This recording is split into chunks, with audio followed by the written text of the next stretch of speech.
भाई पुराने वाले स्मैकडाउन की याद आ गई। ओ माय गॉड, आज का स्मैकडाउन एक पीएलई से कम नहीं था भाई। ऊसोस का रियूनियन हो गया है आज स्मैकडाउन के ऊपर, और रोमन रेंस ऊसोस को देख रहे थे तो एक भरत मिलाप तो हो गया है, अगला कब होगा। साथ ही में भाई नए चैंपियन भी आज हमको देखने को मिल गए हैं बहुत शॉकिंग तरीके से, और ट्रिपल एच का भी एंट्री हो गई है स्टोर लाइन के अंदर, और क्राउन जूल के बहुत सारे मैचेस भी आज ऑफिशियल डब्ल्यूडब्ल्यू ने एडवर्टाइज कर दिए हैं। तो भाई आज का तो वीडियो बिल्कुल भी मिस करना। बात करने वाले हैं आज की स्पेशल स्मैकडाउन के बारे में। आपको कुछ नहीं करना है, देखना है वीडियो को लास्ट तक। तो देर किस बात की है, स्टार्ट करते हैं स्पेशल स्मैकडाउन का review by WWSC news, hosted by me Aditya Choubey.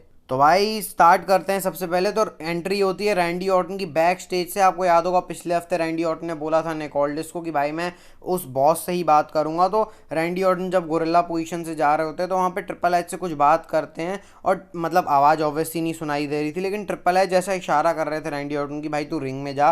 Randy Orton ring में आते हैं। सबसे पहले तो ब्रुकलैंड जहाँ पर स्मैकडाउन हो रही है उनको ग्रीट करते हैं। उसके बाद वो बोलते हैं भाई कि मेरे को केविन ओवन से क्राउन जूल में मैच चाहिए। Honour H H H triple H आ जाओ रिंग के अंदर। ट्रिपल एच आते हैं, वो बैक स्टेज से भाई पूरा दिख रहा होता है। ट्रिपल एच का आने का मन नहीं था, लेकिन फिर भी ट्रिपल एच आते हैं रिंग के अंदर, और रैंडी ऑर्टन और ट्रिपल एच के बीच में बातें स्टार्ट होती हैं। सबसे पहले रैंडी ऑर्टन बोलते हैं मेरे को मैच चाहिए। ट्रिपल एच बोलते हैं मैं मैच नहीं दे रहा हूँ, मैं मैच नहीं दूंगा। मतलब इसी बात पे बहस चलती है। रैंडी ऑर्टन बोलते हैं मेरे को तुम केविन ओवंस को सेव कर रहे हो, प्रोटेक्ट कर रहे हो। ट्रिपल एच बोलते हैं मैच नहीं दूंगा।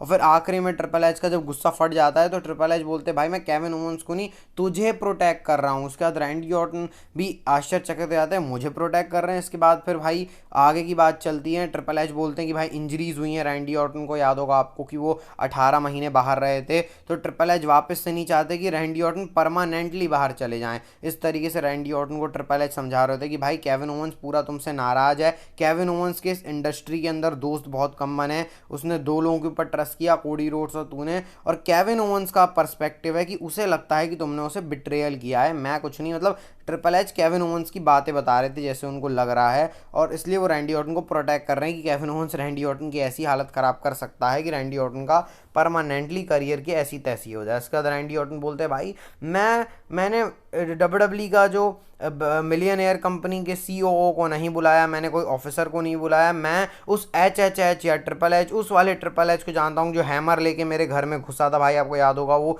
Legendary store line triple H जो रैंडी ऑर्टन की बहुत पहले हुई थी। अब ट्रिपल एच रैंडी ऑर्टन घर घुस के रैंडी ऑर्टन को मारा था उन्होंने, तो वही रैंडी ऑर्टन बात करते हैं। इसके बाद वो बोलते हैं भाई मैं वाले ट्रिपल एच को जानता हूँ, तुम मेरी जगह होते तो क्या करते। इस तरीके से रैंडी ऑर्टन ने दाव खेल दिया भाई कि ट्रिपल एच को एहसास करा दिया कि रैंडी ऑर्टन को कितनी ज़रूरत है। इसके बाद ट्रिपल एच बोलते हैं तुमको मैच चाहिए क्राउन जूल के अंदर। पूरा क्राउड हॉट होता है। ट्रिपल एच मैच दे देते हैं रैंडी ऑर्टन को क्राउन जूल के लिए। बोलते हैं कि भाई डन, तेरे को मैच मिल जाएगा क्राउन जूल में। उसके बाद वो रैंडी ऑर्टन के ऊपर छोड़ देते। तो Randy Orton Kevin Owens crown jewel के लिए कंफर्म हो गया। बहुत मस्त सेगमेंट था भाई, पुरानी वाइब भी आ गई इसमें। इसके बाद आता है स्पेशल गेस्ट रेफरी वाला मैच, जो 7th सीरीज वाला कार्मेलो हेज ऑल्ड्राले का मैच था। मस्त एले नाइट भाई, ऐसे स्वैग वाले रेफरी को मैंने नहीं देखा जो बेल्ट पहन के रेफरिंग करे। इसके बाद एले नाइट भाई बहुत ज़्यादा स्ट्रिक्ट तरीके से इसको रूल कर रहे थे। कार्मेलो हेज को बाहर जाए नहीं दे रहे, ऑल्ड्राले को बाहर जाए नहीं दे रहे। स्टार्टिंग में ही पेस तगड़ी थी, बहुत अच्छे अच्छे मूव्स आपको देखने को मिल जाएंगे। जो एले नाइट के ऊपर से ड्राइव मारी, उसके बाद जिस तरीके से समर सॉल्ट लगाया था उन्होंने, मतलब अच्छी रेसलिंग कर रहे थे। इसके बाद आपको पता ही है भाई कार्मेलो हेज एले नाइट के ऊपर गिर गया। एले नाइट का वहाँ दिमाग खिसक गया, दोनों को बजा दिया उन्होंने, कार्मेलो हेज और अल्ड्राले को। बाकी फिर एले नाइट चढ़ते हैं और बोलते हैं कि 7th सीरीज़ का जो विनर है वो मैं हूँ, क्योंकि मैं स्टिल चैम्पियन हूँ। अपनी चौड़ वहाँ से चले आते हैं। निक ऑल्डिस एले नाइट को बोलते हैं कि भाई तेरे को बहुत चौड़ आ रही ना, चल क्राउन जूल में तेरा भी मैच होगा triple threat, L A Knight versus Carmelo Hayes versus Andrade, ये भी क्राउन जूल में होने वाला है। तो भाई एले नाइट की चैंपियनशिप को खतरा है क्राउन जूल में। नेक्स्ट टिफनी और नाया जैक्स का सेगमेंट आता है। टिफनी मस्त तैयार होती है कि चलो भैया नेओमी को मैं बताऊंगी। नाया जैक्स बोलती है तेरे को कुछ करने की ज़रूरत नहीं है, तू आराम कर, क्योंकि कैंडिस लेरे ने बेली को पिन किया था। तो कैंडिस लेरे और नेओमी का मैच होगा। अब इस मैच के अंदर होता कुछ नहीं है। कैंडिस लेरे डोमिनेट करने की कोशिश करती हैं एंडी हार्टवेल के साथ, वही चीटिंग वाला दाव, लेकिन बेली आ गई और बेली ने उस दाव को पूरा पलट दिया और नेओमी ने कैंडिस लेरे को हरा दिया है। तो भाई नेओमी को नाया जैक्स से ही विक्ट्री मिल गई, कैंडिस लेरे से ही विक्ट्री मिल गई। क्राउन जूल के बाद न्योमी और जो नाया जैक्स है उनकी स्टोरी चलने वाली है, बाकी बेली की कैंडिस लेरे के साथ। तो विमेंस डिवीजन भी थोड़ा बहुत तो इंटरेस्टिंग हो रहा है भाई। इसके बाद आते हैं कोडी रोड्स, मस्त तरीके से अपनी एंट्रेंस इस तरीके से वो कर रहे होते हैं, लेकिन कोडी रोड्स जब रिंग वाला वो कर रहे होते हैं तभी गुंथर ने अपना थीम सॉन्ग प्ले कर दिया भाई, और कोडी की तो वहीं खसक गई। इसके बाद गुंथर आके कोडी रोड्स के ही शो में बोलते हैं भाई what we gonna talk about Cody, बहुत मतलब हंसी आती है मेरे को। इसके बाद कोडी रोड्स और गुंथर के बीच में बहसबाजी शुरू होती है, और स्टार्टिंग में मेरे को लगा भाई ये क्या कर रहे हैं दोनों को, मतलब गुंथर बोलते हैं कि भाई तेरे को क्यों ये चैंपियनशिप जीतनी चाहिए, तो फिर कोडी रोड्स क्रॉस क्वेश्चन ही कर रहे हैं गुंथर से। गुंथर ने अपनी चौड़ दिखाई कि भाई मैं ऐसा हूँ, मैं वैसा हूँ, मैं खुद की पर्सनालिटी पे करता हूँ, तू को देख ले। पहले डस्टी रोड्स की पर्सनालिटी पे खेला तू, फिर उसके बाद बोला कि मेरे को जॉन सीना जैसा शेड्यूल चाहिए। तो भाई अपनी खुद की पर्सनालिटी में रहे, जो तू बॉक्स ऑफिस ये सारा किया है तू खुद कुछ नहीं है। फिर उसके बाद वो इमेजिन करने बोलते हैं कोडी रोड्स की भाई पूरी एम्प्टी एरिना है, तो कोडी रोड्स ने ही बोल दिया भाई, खेल लिया गुंथर के साथ कि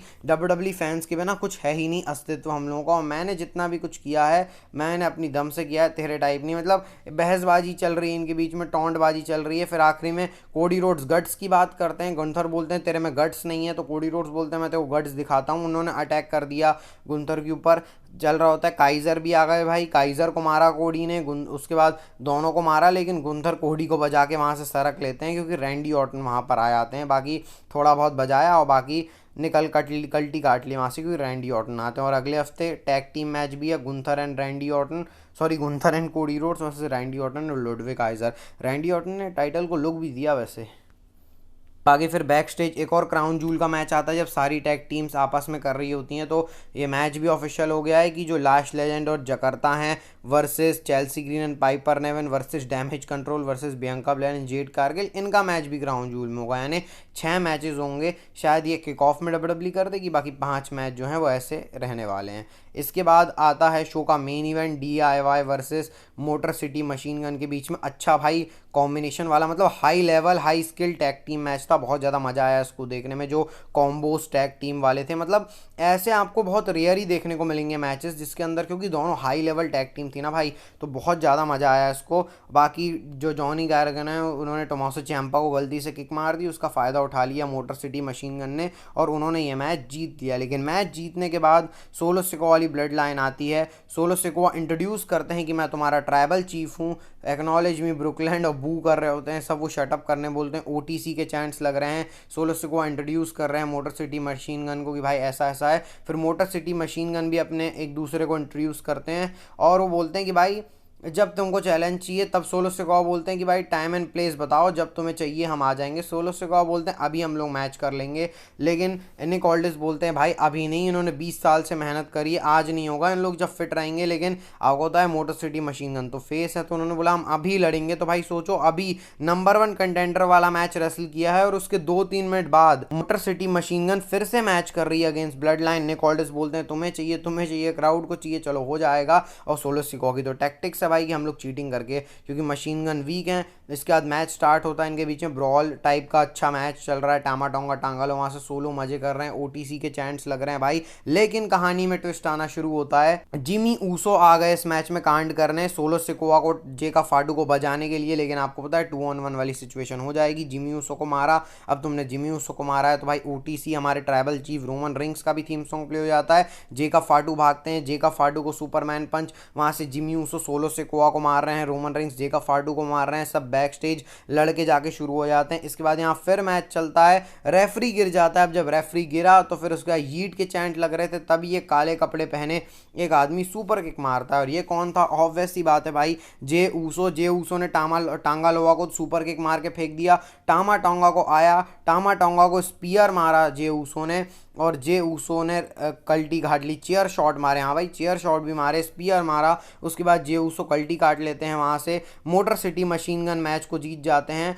और मोटर सिटी मशीन गन आज ही नंबर 1 कंटेंडर और आज ही चैंपियन बन गए भाई। कहानी में इसको बोलते हैं सबसे बड़ा ट्विस्ट, लेकिन इससे बड़ा भी ट्विस्ट आने वाला था। मोटर सिटी मशीन गन जीत जाते हैं, जे ऊसो रिंग में खड़े होते हैं, जिमी ऊसो आते हैं भाई, दोनों एक दूसरे को हक करते हैं इमोशनली। क्राउड फट गया था उस समय स्मैकडाउन में, लेकिन एक आदमी है जो इसको देख रहा था और कोई नहीं, हमारे OTC रोमन रिंग्स। तो भाई ऐसे ये शो खत्म होता है आज का स्मैकडाउन भाई। रोमन रिंग्स देख रहे हैं, मैंने जो बोला ना, एक भरत मिलाप खत्म हो गया है जिमी और जे उसो का, जो कि स्वाभाविक सी बात थी, लेकिन रोमन रिंग्स और जे उसो अभी भी सेम पेज पे ऐसा लग नहीं रहा है कि हाँ, मतलब देख रहे थे रोमन रिंग्स कि हाँ चलो भाई दोनों मिल गए हैं, तो अब रोमन रिंग्स और जे उसो की जो नज़दीकियां हैं वो और बढ़ने वाली हैं स्मैकडाउन में। तो भाई जो ब्लड लाइन की स्टोरी है उसने आज रॉकेट जैसी पेस पकड़ ली है। बहुत मस्त भाई आज का शो लगा, मतलब भाई क्या बोलूँ भाई, आज के शो को मज़ा आ गया देखकर, और अब मज़ा दुगना आने वाला है। तो देखते हैं भाई किस तरीके से जाती चीज़। रोमन रिंग्स देख रहे थे जिमी और जे उसो को मिलते हुए,